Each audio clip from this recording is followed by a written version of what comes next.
Welcome to My Hometown, the program that explores clubs, organizations, businesses, and issues across Nassau and Suffolk counties and sheds light on the different towns that are making a difference. Hello and welcome to My Hometown. My name is Bill Horan, and today we're shining the spotlight on the hometown of Melville. Today we're talking about the Maurer Foundation for Breast Health Education with their executive director, Miss Susan Samaroo. According to their website, the Maurer Foundation's mission is to save lives through breast health education that focuses on breast cancer prevention, healthy lifestyle choices, early detection, and risk reduction, which I'm sure we'll learn more about in the next 30 minutes or so. Welcome to the show, Susan. Good morning. Thank you. Susan, let's start with the basics at the Maurer Foundation and how it started here on Long Island. Sure. So we've been around for 24 years, and we were founded by Dr. Virginia Maurer, who is a breast surgeon at NYU Winthrop Hospital. And back in 1995, she saw the need for education. Back in those days, if you were diagnosed with breast cancer, it was really a death sentence. And there wasn't much awareness out there on the subject. And she was finding women were in her office like deer in headlights, where they really didn't know much about the subject matter. And she started providing education to those individuals, and then that expanded to her educating their families. And she was finding that she needed to move out of her office into her basement. And as that grew, she realized the need to actually start a more formalized setup. And that's when she started the foundation as an official nonprofit. Now, is this aimed at people who have been diagnosed? Is this aimed at the general public? Is there a target market, so to speak? So what Dr. Maurer found was that women were saying to her, I wish I had known this information a long time ago. You know, I might have done things differently when I was younger. And she realized that, you know what, the prime target should be to educate young people when they're still at a time in their lives when they can change things about the way that they're doing things, and it would have a more lasting impact. Our mission is really to educate young people. We educate everybody, but our primary target is high school and college students. And we're looking to, what we do is in our education programs, we're going into the classrooms and we're teaching you how to find a lump at its earliest stages. We actually bring in silicone breast models that are embedded with lumps. So you can actually feel what a suspicious lump feels like. And it's both men and women that we provide this education to, or young boys and girls that we're doing this for. And we also teach you about healthy lifestyle choices. So if in fact, if you hopefully you don't have a lump, but there are things that you can be doing at an early age to help reduce your chances of developing breast cancer. And this sounds so great because, first of all, you answered one of my questions. Is it just the men or the women? And it's everybody. It is everybody. You know, guys will say, oh, okay, that breast health education, I guess that's just for the ladies. Well, no, 1%, it is only 1% of the cases, but it is still 1% of the cases that are men. And we've also found that often it's men are finding the lumps on their female partners. So it's good for them to also know what a lump actually feels like. And through the education and starting it like everything else with the younger people, they're the bottom because of the numbers of the pyramid, let's say, but they're going to get the message up and say to their either mom, father, grandma, aunt, you know, maybe you should have that checked, or guess what I learned in school today, and the message starts to seep upward. So that's a great point. Yes, we are hoping that yes, you'll tell more friends and so on, or family members in this case. We are hoping that message will spread and that more and more people will become educated, because it really is about they say knowledge is power, and it is really true. And it is about awareness and really just getting accurate information out there to as many people as possible. Now, if I read, I think there's something like 80% of the Long Island schools you get out to and either give talks or seminars, etc. Is that about the right number? So, we've been in 80% of the school districts on Long Island, both Nassau and Suffolk counties. That's really our primary target, our primary focus. Our hope is to be able to get into 100% of the schools, both public and private. And if that other 20%, if you're listening to the show today, you may want to call your school and say, why aren't we having Susan Samaroo come over and give a talk from the Maurer Foundation? It's important that everybody gets this message, and I'm sure if you're invited, you'll get out to those other 20%, right? Absolutely. And, the message that we're bringing is really geared towards the audience that we are meeting with. And the program is given in one period in the classroom. And we do find that for high school students, they are so susceptible to information that's out there. And we know there's a lot of misinformation sometimes. You hear one day coffee's good for you, the next day it's not good for you. Right. Which is it? And we do find there are a lot of questions that are thrown our way by the students. And sometimes, as I said, some of that is misinformation that can, or confusing information that we can try to kind of sift through and make sure that the correct information is out there. Susan, we'd just like to let our audience know if someone is just tuning in.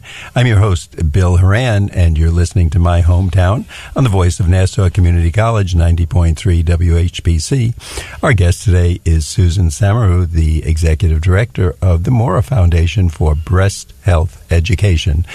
Obviously a very important topic, and if you're listening, please listen closely. We'll give you more information if you want to get in touch with Susan, if you want to know more, or even listen to a replay of this show.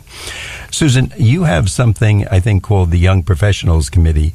Is that a way other people can get involved? And if so, tell us more about it. Yes. So we have a great support base, and we have had people involved with our organization since its inception. And I formed the Young Professionals Committee as a way to get young people involved in in helping to spread our message. And there are a lot of young people on the island that want to give back, that want to get involved. And with breast cancer now hitting 1 in 8 women, it's a staggering number. So we all know someone that's been affected. So when we do the outreach to try to get more people engaged with us, I think people feel the mission hits them firsthand. It's really, it's something that people get very passionate about. With our Young Professionals Committee, we have a number of individuals that help to run special events, engage other young professionals. It's often a networking type event. What they started doing is an event called Cocktails for a Cause, where they... just a bunch of drinkers having a good cause and an excuse to have a drink. But that's okay. It's a good cause. Well, one of the things we say is, because we do talk about healthy lifestyle choices, it's moderation. Moderation. We do have to be realistic about things. So at the Cocktails for a Cause event, there is a nominal fee for individuals that want to attend, and it's an opportunity for networking amongst your peers, as well as we also invite our more seasoned supporters.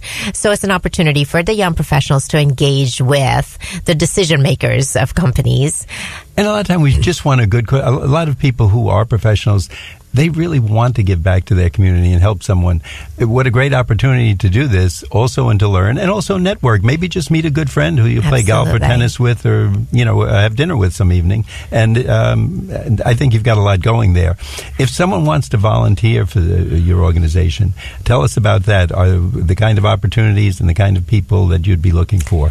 We're always looking for office help, individuals to help us with various administrative type work, things on the computer, data entry. We have mailings throughout the year, which actually is becoming less and less these days with everything going electronic. Mm-hmm. But every so often we do regular old-fashioned mailings.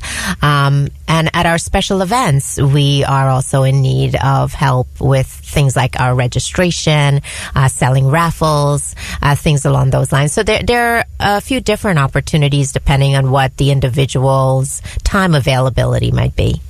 And any age limits? I know we don't like to say that, but I mean, let's say someone who's retired or maybe working part-time in a retired teacher who can retire fairly young these days. Yeah. Can they come in and put in some time with you or Absolutely, and we find that tends to be the situation or the category of people that are looking to help us out, because you have to have the time. And if you are working 9 to 5 and you have your career that you're focusing on, you might want to give back, but don't really have the time right now to give.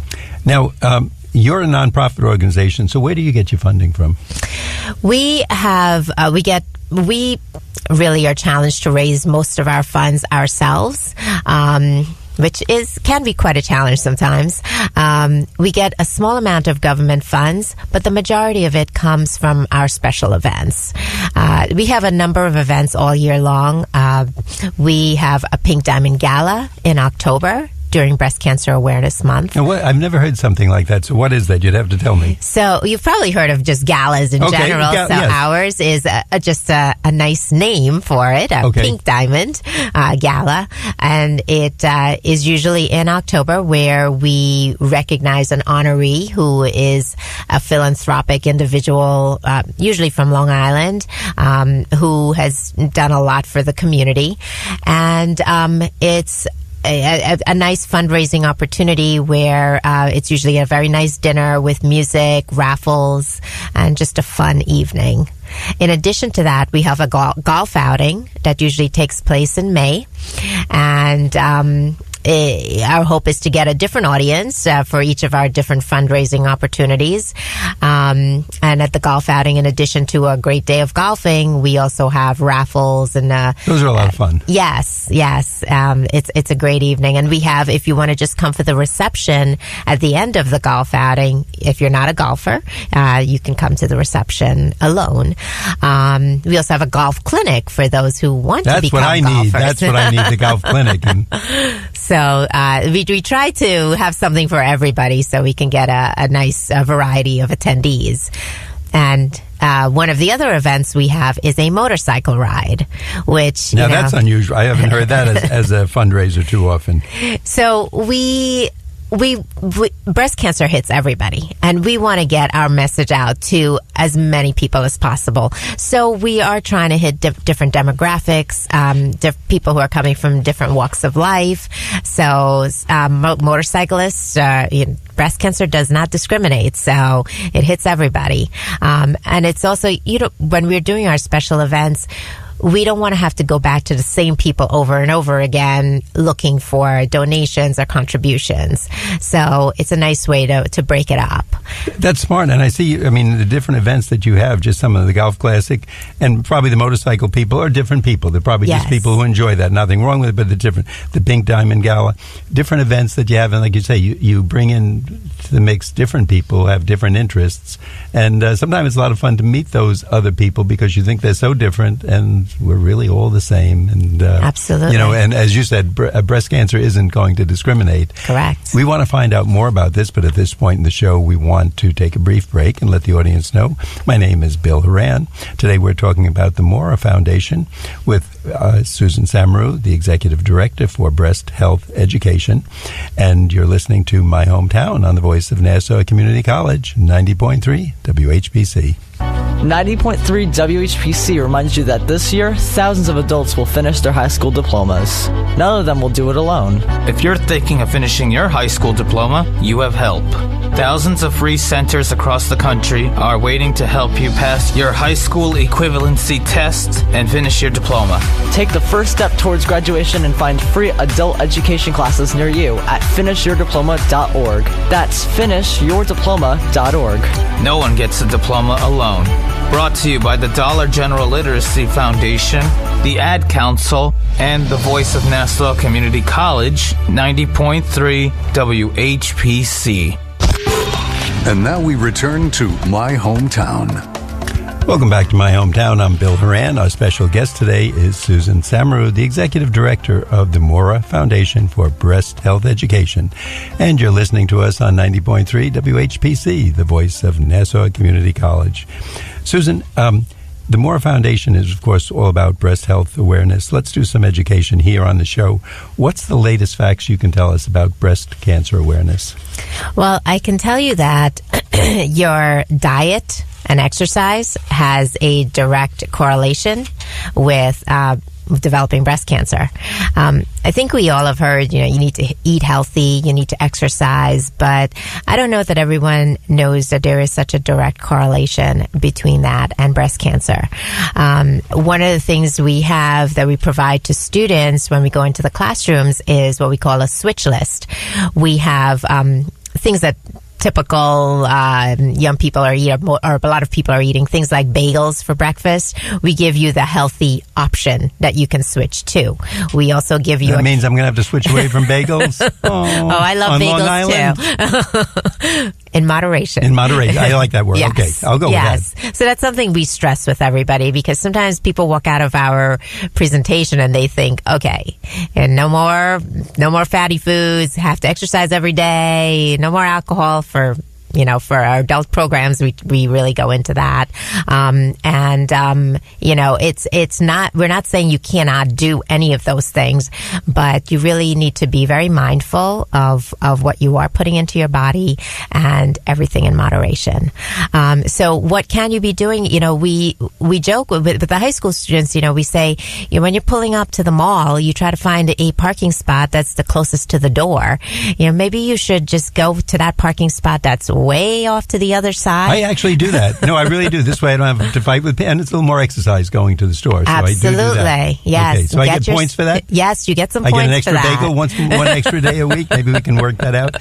Susan, you're giving us some great ideas. If someone, though, is hearing part of the show and maybe they're driving, they can't get everything, how could they get in touch with you to get more information? Website, phone number, location? Sure. So you can go to our website at maurerfoundation.org. That's spelled MAURER Foundation.org. Or you can give us a call at 631-524-5151. And we are located in Melville on the 110 corridor at 290 Broad Hollow Road. So we would be more than happy to provide you with some of this information that we're sharing here today. And we'll ask you this again if we get time before the end of the show. So if someone didn't get it, or they're driving, or they just couldn't write it down. And also, if you'd like to listen to the show again, you can listen to podcasts by going to nccradio.org. Just go hit the podcast button and look for My Hometown and find this particular show with Susan Samaroo on the Maurer Foundation. If you have children, relatives, you want to hear it, the more we can spread this word out, the more people can get involved. And I'm sure we're going to save a few people and get some early detection. And in fact, that's my next question to you. How important is the time of the detection of this? So one of the things we stress in our presentation is early detection will save your life. That's important then. Okay, save my life. Okay, got it. I'm writing it down. Yes, absolutely. And that was back in the day when the awareness wasn't out there. No one was checking themselves, and a lump wasn't found in its earlier stages. So by the time it was being found, it was very late on, and there was really very little that can be done about it. So we really stress, especially young people, you're not starting mammograms until the age of 40. That's usually your baseline. So for 18-year-olds, 19-year-olds, you're not getting mammograms at that age. So what can you be doing? You can be checking yourself on a monthly basis. And if we ask a classroom of people, or adult women, how many of you do a breast self-exam? It's very few people that do it consistently. And usually the reason is, I don't know what to check for. It takes a lot of time. Well, it's worth the time. It could save your life. And once you start doing it on a regular basis, you'll know what to check for. You'll know what your body feels like normally, and you'll know what something odd or suspicious would feel like. And then we say, just go to your doctor if that's something that you feel. And these days, it's there are more and more young people being diagnosed. So that's why it is so crucial. It is not an old person's disease. It's not an old woman's concern. It's everybody. And I think you mentioned earlier in the show, if someone didn't hear it or take it in as I did, 1 in 8 have breast cancer or will get it. Is that those numbers, ratios? That's correct. Now, I was just picturing, that's a pew in church, 8 people. That's actually a double row, so probably about 16 if we went to a seminar or if we sat on a lecture hall or something. So that means there's probably 2 people in a row at a college or at a high school, an assembly, anything like that. And then if there's 20 rows, that's 40 people in that group. Yeah. Those are not, I would like those odds for lotto, but not for breast cancer. Yeah. So what you're saying it became even more impressive when you said 1 in 8 to me. And just because some of us are males, that doesn't excuse us. We should be doing the same thing. That's correct. And yes, 1 in 8, that is a very staggering number. And what happens with men who have breast cancer, often it's being diagnosed at a later stage because as a man, you're not checking. Yeah, you're not thinking that. Yeah. So by the time you find something or a doctor finds something on you, it's usually further along. So you guys need to know your bodies too. I guess the general rule is earlier is better, no matter what. We're going to be safer, and people are hearing this, and they can get a lot of free information just by calling your organization and going to the website, and I'm sure talking with a few people there who will tell them, and probably there's a lot of misconceptions too, I'm guessing. Correct. And we do not charge school districts for this program. It is given free. So there's no reason why we shouldn't be out there in every school district, and that's the reason why we have our special events, our fundraising opportunities, is to make sure that we can continue this program and reach more people with our life-saving message. And if someone's just tuning in, if you're wondering who this person is, it's Susan Samaroo, spelled Samaroo. She's the executive director for the Maurer Foundation for Breast Health Education right here in Melville, Long Island. You're listening to My Hometown on the voice of Nassau Community College, 90.3 WHPC. And I'm your host, Bill Horan, the least important person here today, because Susan's giving you the key information, and really we want to get some more of it. And if your school district is one of those 20% ones that just haven't had this in their array of talks during the year, you may want to bring it up at the next meeting, try to get it started, and make Susan work even harder. Make her come in on Saturdays and weekends, but that's okay. She wants to prevent breast cancer. She's giving you a lot of good tips, and it'll pay off in the end. How about nutritional guidelines? You started telling me before and scaring me about the bagels, but what are some of the other things that can help us? So, you're, I don't know if you are aware of this, but the more fat that you have in your body, the higher the estrogen level. And there's a direct correlation there with higher estrogen level to a higher chance of developing breast cancer. So if you're mindful of the things that you're eating and just trying to stay as healthy as possible, your body will thank you for it. We also talk about alcohol and that direct correlation between alcohol and breast cancer. Again, moderation.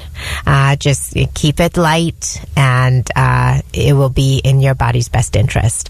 And of course, I think everyone knows this, but just to reiterate, smoking. And we explain to everybody, smoking means smoking anything. It's cigarettes, it's pot, any carcinogens will increase your chances of developing breast cancer. And I guess we are all overwhelmed with this cool image, TV and movies, everything, that the people kind of break the rules, but we see them for an hour on the TV or in the movie. We don't know what happens a year, 10 years, 20 years later. And based on your numbers, there's a good likelihood that if they're breaking the rules, doing these other things, eating the wrong foods, smoking anything to excess that might be either drugs or alcohol, they're increasing their chances. So, I mean, I guess like anything else, if you want to put the odds in your favor, you do the things that are going to work the best in your favor. So, absolutely. Now, what about some of the myths that we might be following? Are there things that we believe about breast cancer that most people come into you, or many of them, and they're still kind of on the wrong track or a mythical track? So we have, sometimes young people will ask us, if I wear an underwire bra, is that going to increase my chances of developing breast cancer? No. That it will not. That's not something you have to worry about. Or if I wear a bra all night long, does that increase my risk? It does not. We've had the question of putting your cell phone in your bra. Does that increase your chances?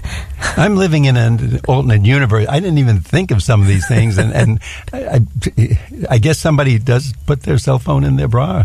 Yeah, well, yes. Women, if you're exercising, sometimes, you want your hands free, so you stick your cell phone in your bra. Okay, if you say so, I'll take your word for it.